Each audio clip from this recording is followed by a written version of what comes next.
there are many ways to focus our thinking around virtue and character education. One of the ways is geography. And in this post, we're going to think of geography to focus on the virtues. And in particular, we're going to think of the place called Athens. 4th century BC, Athens. What is Athens? Why is Athens linked to the advent, to the roots and tradition of character education? In a sense, there's no city in the Western world that could be a better place to think of geographically than Athens in terms of character education. Because here in Athens, first of all, we see that the virtues were caught and taught. We spoke of this elsewhere in another post, that character education is made up of a caught element and a taught element. And in Athens, virtue was caught. Plato's vision of the Republic that he's written in the famous work, The Republic, was actually that Athens should become the educational nurturing ground where paideia could work.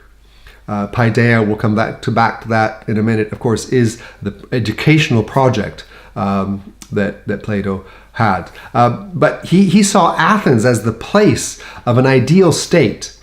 And in the city of Athens, the air that was breathed by the young Athenians would nourish ideal education, which in turn would lead to arete and human flourishing and virtue. Hence, for example, Plato favored censorship in Athens of certain kinds of plays because he thought these plays were uneducational. They did not contribute to virtue. So he was very careful about tailoring the caught element in the culture of Athens to favor character and virtue. But in Athens, of course, education was also taught, and it was called, as I've said, paideia, the word simply meaning culture, where arete and virtue were again at the center. And so in the city of Athens, virtue knowledge was given. In the curricula that Plato indicated, for example, so in the actual teaching, there were three elements in the curricula. Gymnastics, music, and literature. Only three. All of them linked to virtue. Gymnastics was about developing virtues like discipline. Music was about developing the virtues such as beauty and harmony, especially in the younger. And literature, especially the study of heroes and of villains, was put there to inspire virtuous living by emulation, by wanting to imitate. I want to be like Hercules, or I don't want to be like that particular villain. So virtue reasoning was given, it was taught in Athens. But there was also a lot of philosophical writing around virtues. So you read the writings of the Stoics, of the Epicureans, of Aristotle, who constructed apologetics and philosophical frameworks for the good life.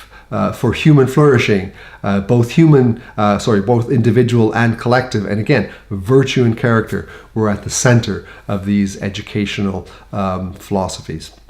So Athens, here virtue was caught, here virtue was taught, but there's no doubt that from Athens, virtue also spread.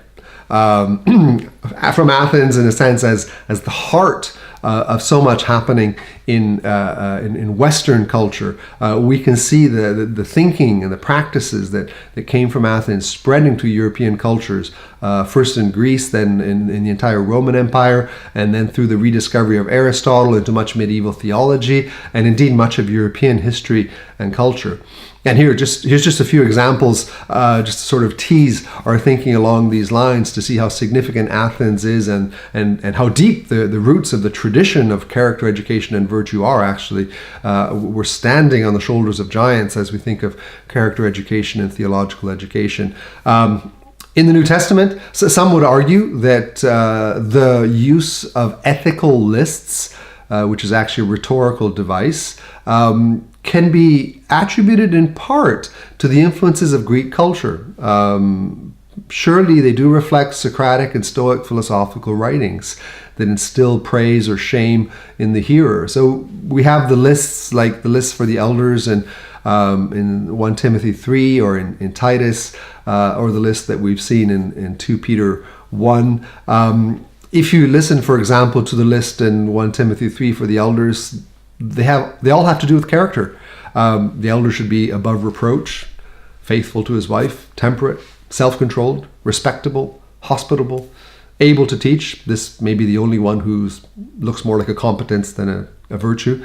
Not given to drunkenness, not violent but gentle, not quarrelsome, not lover of money, manage his family well, and so on. Character at the center of these ethical lists for Christian leaders. It'd be interesting to shape our own curricula as theological educational enterprises around this kind of outcomes in our graduates. New Testament, there's some influence of Athenian thinking that is coming through, is trickling through, perhaps in some of this kind of texts. In Rome, of course, the Roman Empire, deeply indebted philosophically to the Greeks. So, for example, the Via Romana, which was the actual Roman way, was a list of the public and private virtues, the qualities that were seen to give Rome its moral strength.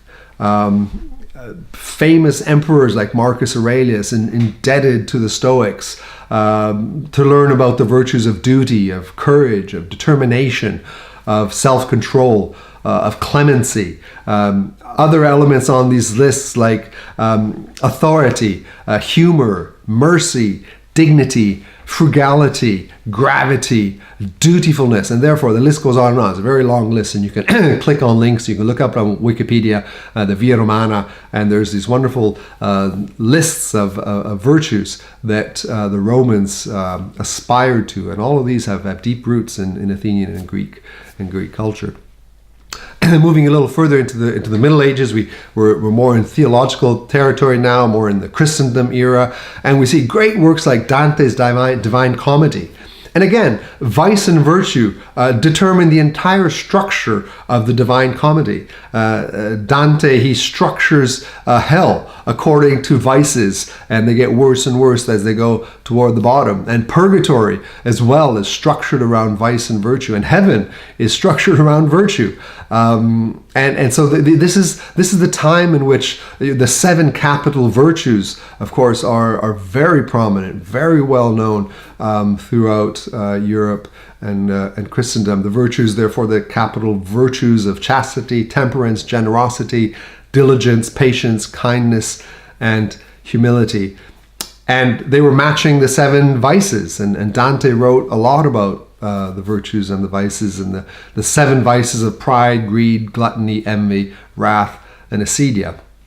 Interestingly, acedia, which means the lack of passion, was probably the most burdensome sin for many theological students in the Middle Ages.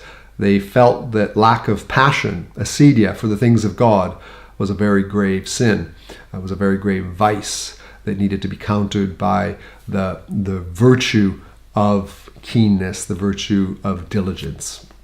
So Dante's Divine Comedy.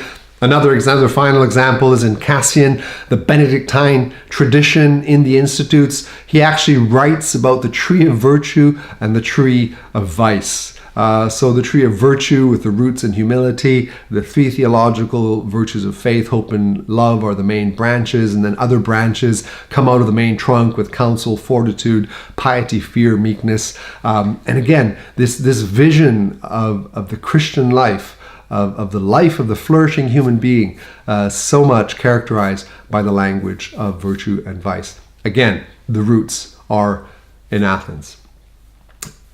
And just to conclude this post, what about Athens and theological education? Higher education, and in particular theological education, are deeply indebted and deeply influenced and actually seen as vehicles to develop a kind of flourishing society or / kingdom of virtue. Kelsey's book Between Athens and Berlin, which is a well-known book, and we'll review some of it more in a further blog post at some point, talks about the Athens model for theological education. The Athens model, which has to do with culturing the soul, schooling as character formation or education.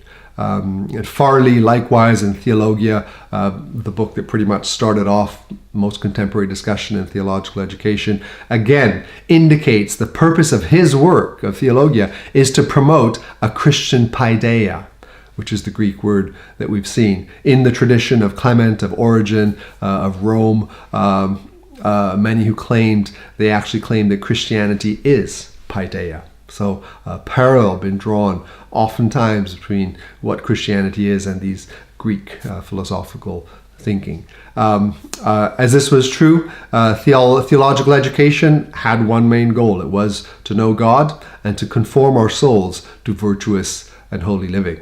So piety, justice, righteousness seen as virtue. And that was seen as the main purpose of theological education, to know God, to become a virtuous individual.